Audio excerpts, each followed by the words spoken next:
Comment montrer la preuve d'un voyage ultérieur? Vous allez aller comme un aller-retour, par exemple, si vous prenez juste un aller. Imaginez enregistrer un bagage, passer par la sécurité de l'aéroport et être prêt à monter à bord de votre vol vers une destination exotique comme le Costa Rica et vous voir refuser l'embarquement par l'agent à la porte d'embarquement lorsque vous allez monter dans l'avion. Eh bien, ça m'est arrivé. Dans la vidéo aujourd'hui, vous découvrirez 5 principales raisons pour lesquelles les voyageurs internationaux se voient refuser l'embarquement de leurs vols internationaux. Pour, espérons-le, vous éviter de devenir l'un de ces voyageurs. Vous allez trouver cette vidéo très, très, très utile et vous allez vous éviter cette expérience et je vous dis que ça vaut vraiment beaucoup d'argent. Donc, les douaniers se soucient beaucoup plus d'avoir un billet d'avion valide parce que, pour une raison quelconque, on vous refuse l'entrée dans le pays à l'atterrissage. Donc, c'est la compagnie aérienne qui est susceptible de vous transporter hors pays. Donc, la première raison est que vous pouvez vous voir refuser l'embarquement, par exemple, sur votre vol parce que votre passeport, bien, ce ne répond pas aux exigences du pays dans lequel vous arrivez. J'en ai parlé dans une vidéo un peu plus haut. Les exigences de la validation du passeport vont varier d'un pays à l'autre, mais quelque chose de courante inclut que vous devez avoir au moins 6 mois avant la date d'expiration du passeport pour votre prochain voyage ou le voyage global finalement et avoir au moins 2 pages vierges disponibles. Certains pays exigent même que les voyageurs aient un minimum de 6 pages de passeport vierge pour qu'ils entrent dans leur pays. Imaginez-vous, la raison suivante est que vous n'avez pas les vaccins appropriés ou que vos vaccins sont obsolètes. Certains pays dans lesquels certains virus ou maladies sont très courantes, bien, ils vous demanderont de montrer la preuve que vous avez eu le vaccin contre la maladie avant d'entrer dans le pays. Ils peuvent également être demandés de montrer une preuve d'un vaccin si vous quittez un pays où une certaine conditions sont répandues dans ce pays. Par exemple, j'ai dû présenter une preuve de mon vaccin contre la fièvre jaune avant de montrer à bord d'un vol à destination de l'Afrique. Les besoins en vaccins sont susceptibles de devenir de plus en plus courants. Alors faites vos recherches et ne vous contentez pas de supposer qu'il ne soit pas nécessaire d'avoir de vaccin. La troisième raison pour laquelle vous pourriez être refusé dans un vol international est parce que vous ne répondez pas aux exigences du visa. De nombreux pays vous obligeront à demander ou à obtenir un visa avant d'arriver. Donc, si votre destination nécessite par exemple, une entreprise d'étudiants de voyage et ainsi de suite, soyez prêt à montrer à l'agent que vous ne soyez pas rejeté à la porte. J'ai dû réserver à nouveau un vol pour le Costa Rica en raison de ne pas avoir ma lettre d'approbation que j'avais besoin pour obtenir le visa à l'arrivée. J'ai dû annuler mon vol et réserver à nouveau un vol la semaine suivante.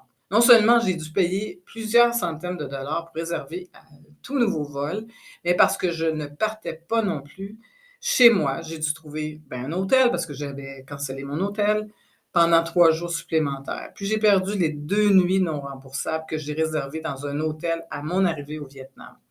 Certainement, tripler les exigences du visa, le temps d'attente et puis aussi savoir que vous avez probablement besoin de demander à l'avance pour un visa à l'arrivée.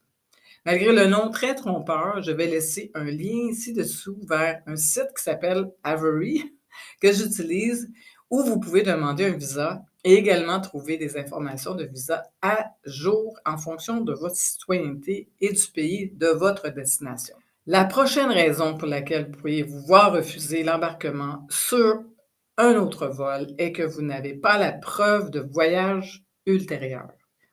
Vous avez juste un aller, par exemple. Si vous prévoyez de prendre l'avion à l'étranger, vous devez probablement fournir la preuve que vous finirez par quitter ce pays pour soit revenir ou aller dans un autre pays. C'est pour prouver que vous n'avez pas l'intention d'y immigrer illégalement et que vous partirez également dans un délai qui peut varier en fonction de votre citoyenneté. Du pays, parce que chaque pays a son temps. Ça vous prend des visas spécifiques. Il vous suffit de prouver que vous avez au moins l'intention de quitter le pays dans ce délai. Le moyen le plus simple et le plus courant de vous montrer une preuve de voyage ultérieure est de réserver un billet aller-retour si vous avez des plans de voyage établis. Cela va également probablement être le moyen le plus économique, étant donné que les billets aller-retour sont souvent à meilleur prix que les billets juste aller simple. Mais l'achat d'un billet aller-retour n'est pas une excellente solution pour des voyageurs à long terme. On le sait bien. Je sais, j'ai le même problème. Donc, les gens qui voyagent à long terme sont ceux qui veulent garder des plans flexibles et ne savent pas nécessairement quand ou quel pays ils vont aller la prochaine fois. C'est pour quelqu'un qui peut passer plusieurs mois à faire des randonnées, par exemple en Amérique du Sud ou en Europe ou même en Asie. Donc, puisque vous allez d'un pays à l'autre, probablement par des frontières terrestres ou avec des vols économiques que vous réservez à la volée. Vous pouvez réserver un billet de transport d'avant-pays, comme un bus ou un train qui va traverser la frontière internationale et ces billets peuvent être bon marché à réserver. Je l'ai fait pendant un de mes voyages. Ce n'est pas un gros problème, même si vous ne finissez pas par l'utiliser. Ce que vous risquez est assez important. Faites vos recherches. Comme de nombreux gouvernements, on vous exige un vol prouvant que vous allez quitter le pays par le biais de l'autobus ou le train et vous avez besoin de ce billet avant de partir. Une autre option consiste à acheter un billet aller simple, remboursable à l'extérieur du pays. Écoutez-moi bien, c'est ce que j'ai fait et c'est ce que j'ai appris par quelqu'un, par un agent justement. Donc, assurez-vous simplement de lire les petits caractères et de voir qu'il n'y a pas de frais d'annulation ou de réservation et aussi vous serez remboursé en espèces ou pas seulement par crédit aérien si vous allez dans une autre région. Que ce soit nos vols économiques entre pays, vous pouvez aussi le faire. Donc, je l'ai fait lorsque j'ai fait mon premier voyage à long terme au Costa Rica. J'avais prévu de prolonger mon visa pendant que j'y étais, mais je ne devais toujours prouver que je quittais dans la limite de 30 jours à mon arrivée. J'ai fini par réserver un vol non remboursable du Costa Rica à Miami. C'était 30 dollars. Donc, je me souciais vraiment pas que je n'avais pas l'intention de l'utiliser réellement. Et enfin, vous pouvez utiliser un service qui va vous vendre un billet d'avion complètement valide qui expirera dans les 48 heures plus tard. Eh bien, je vous laisserai le lien en dessous. Donc, si l'agent de porte a scanné le billet, ben, il va chercher dans le système, ce billet sera valide à votre nom. Vous payerez les frais de réservation, mais pas le prix réel du billet. C'est absolument phénoménal, c'est vraiment nouveau. Cela signifie qu'en utilisant leur service, vous pouvez avoir une preuve de voyage ultérieure aussi peu que 15 dollars. Et la dernière raison pour laquelle vous pouvez être refusé de monter à bord d'un vol international est un peu plus difficile à éviter que les raisons précédentes énumérées. L'agent de la porte a le droit de vous refuser de monter à bord de l'avion si on a des raisons de croire que vous allez perturber l'expérience de vol des autres passagers. De façon dont vous agissez, le look que vous avez, l'odeur que vous avez, vont faire qu'on peut vous refuser à entrer dans le vol.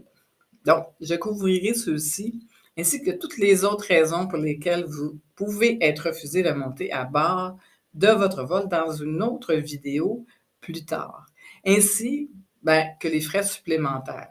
Alors, merci d'avoir regardé et j'espère que cette vidéo vous aidera beaucoup mieux pour éviter justement de vous faire canceller à l'arrivée et dépenser beaucoup d'argent. S'il vous plaît, n'oubliez pas de donner à cette vidéo un commentaire et allez dans le groupe, justement au bas, vous avez le lien, allez dans le groupe Elite Traveler et on se voit dans la prochaine vidéo.